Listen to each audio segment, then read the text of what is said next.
What's going on, guys? 3-1 home win, Huddersfield. You know what? That's the first time I could say routine home win in a long time. Good start, started on the front foot, positive, attacking. Rashford started really brightly. I was definitely happy with what I saw. Mata, Fred and Delo came in for Young, Herrera and Martial. They said that Martial had food poisoning from Christmas, fair enough. We definitely missed him though, like the pace on the counter-attack, or the lack of pace, was evident. I think Fred looked a bit off the pace.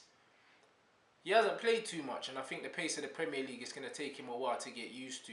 Delo looked good. First half, Delo and Luke Shaw spent more time in the opposition half. Huddersfield parked the bus. I don't think they would have ever played like that against a Jose Man United. That's probably the first time I've seen like 2 banks of 4 at Old Trafford and someone come and not really try and have a go at us. And I think that's testament to Ollie, really, because usually teams would try their luck against us in the last few years, but not today. These men were just set up not to lose, damage limitation.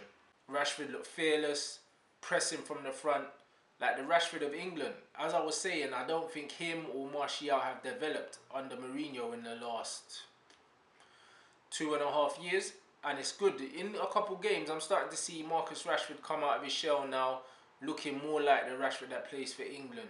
He's got the touch of the nanny about him, I think. Do you know what I mean? On Nanny's day, he looked world class, scored some outrageous goals, ridiculous goals, but all in all, that he can frustrate you. Do you know what I mean? His end product and his decision making is very touch and go, man. You know what I mean? I'm a big fan of Rashford, obviously him being a homegrown talent, but I just think that decision making, like, he's just a bit rash sometimes, and I don't know if he's gonna go out of that. I feel like that's just the kind of player he is, an instinctive player, talented player, skillful player, but yeah, I don't really see him growing out of that. I think that's just how he is. So I don't know. I think he's just a less polished version of Martial, innit? That's what we're starting to see now.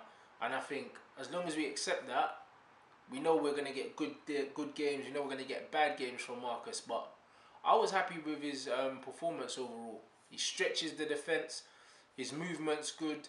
And he always gives an outlet, an option. There was one time where Pogba's won the ball and he's pinged it about 50 yards. Marcus has killed it. Great touch. The rest wasn't great from him, but he always gives you that outlet. I think Mata showed today the good that you get from him. His link-up play, his teamwork is brilliant. But I think that the way Ollie likes to play football, he's too slow, man. Loads of people were talking about the likes of the Darmians, the Fellaini's, possibly not being good enough or probably going to need to get sold. And I think that he might be one of them players. As much as I like him, like, he's 30 years old now, and if we're going to be playing football the way we're playing today, quick counter-attacking, high-tempo football, I don't know if he's got a future, man. You guys let me know in the comment section below. Also, let me know who you would get rid of. At present, I think that Phil Jones, Fellaini, have to go. Now, I mean, I would happily get rid of them guys in January. In terms of long term, I feel like you can add Lukaku to that list. Absolutely, man. He's got to go. I don't think he's got a future. And Matt is a good squad player, but if anyone was saying that we could move him on, I couldn't disagree with you, because at present now, he plays in the centre, a position that I'd rather see Pogba in, or I'd rather see Jesse in, because Jesse's more dynamic. From the right, he's non-existent. He doesn't hold the width anyway, and he doesn't have any pace.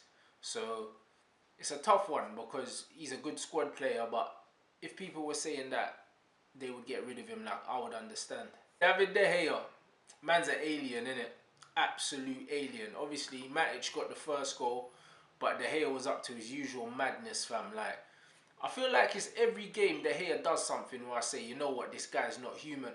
And that's why when I picked the United All-Star 11 and people were saying, why did you pick De Gea instead of Schmeichel? This is why, innit? Like, Schmeichel made some good saves, but Schmeichel was taller than De Gea and had a much bigger frame, innit? But the saves that De Gea makes, the reflex and agility saves that he makes, I've never seen another goalkeeper in the world make saves like that. I haven't. Like, Peter Schmeichel, like, physique-wise, was very similar to the likes of, like, a Manuel Neuer. Do you know what I mean? So, or Oliver Kahn and that. And them guys spread and they make themselves big and they make good saves where the ball just hits them. But De Gea makes some ridiculous fucking saves that don't even make sense, innit? So, another one for Dave saves, man. Sign the thing. I'm sure you'll sign the contract. Different gravy. And my guy, Pogba. Hold tight, everyone that was like, Pogba's not fit to wear the shirt. Pogba's crap. He's overrated. Where's his best position? We don't know where his best position was. Waste of money. All he does is dance. What now, fam? That's 3 assists and 2 goals in the last 2 games for Paul Pogba. Different fucking gravy, bro. I told you, look, he's different gear. And that's why everyone was like, oh, you're always defending Pogba. That's because I know how good he is. Too many Manchester United fans been taking this guy for granted for a long time. And that's why I said, if he felt like leaving, I wouldn't hold it against him, because the stick that he gets is ridiculously unjustified. His own fans booing him, all of this, the media agenda, the Graham Souness bullshit, all these guys talking shit, Gary Neville included. What now? Because without a Paul Pogba, a result like today probably doesn't happen. Pulling absolute strings. The guy's different gravy. He's a number 8. I've been saying it. Like, he's a creative player in the ilk of like a Coutinho or Iniesta. He's the kind of player that he needs someone behind him to win the ball and play it up to him. He does have the physical attributes to do that, but that's not the kind of player he is, isn't it? He's in a box-to-box midfielder's body, but he's not that. Do you know what I'm saying? He's a creative number 8. And I said it, you give him more freedom, he'll get more assists and he'll score more goals. And you look at that, 3 assists, 2 very good goals today. And he looks like he's enjoying his football again. So, looks like Jose was the virus. Not that I didn't know that, because I knew that. I always said it was. Everyone was backing the manager. But look, it's not that hard, is it really? Because he's had less than a week with these guys.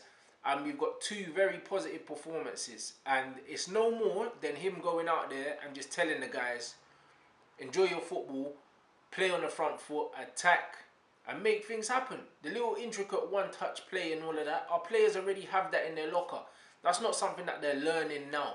It was something that they weren't allowed to do. They didn't play with that kind of freedom under Mourinho. And yeah, we conceded, but fuck it. Do you know what I mean? Like, I'm happy to win every game 3-1. Got to look at the work rate too. Pogba was all over the pitch, winning slide tackles, knocking people off the ball, starting counter-attacks, getting on the end of counter-attacks. I don't think anyone can question his work rate. So all this lazy Pogba shit, I think we can put that to bed now. Gomez got another run out today, which was good. Only 10 minutes, but we finished the game with 4 academy graduates. So Gomez, Pogba, Lingard and Rashford, which is sick. Going back to the United way, like, Oli gets it, innit? Like, it's very clear that Oli gets it. And overall, I'm happy with the performance. Alright guys, and that was my match reaction, my match review. If I'm not at the games, which will probably be the midweek Champions League games, because I don't go to those because I've got stuff to do early in the morning, and the odd game, then as you asked for, you'll get your match reaction on YouTube. I'll always make sure that I follow all the matches as well, so make sure you sub, make sure you like the vid, share the vid, and yeah man, next one will be the Flex and Rant show more than likely, so catch you guys soon.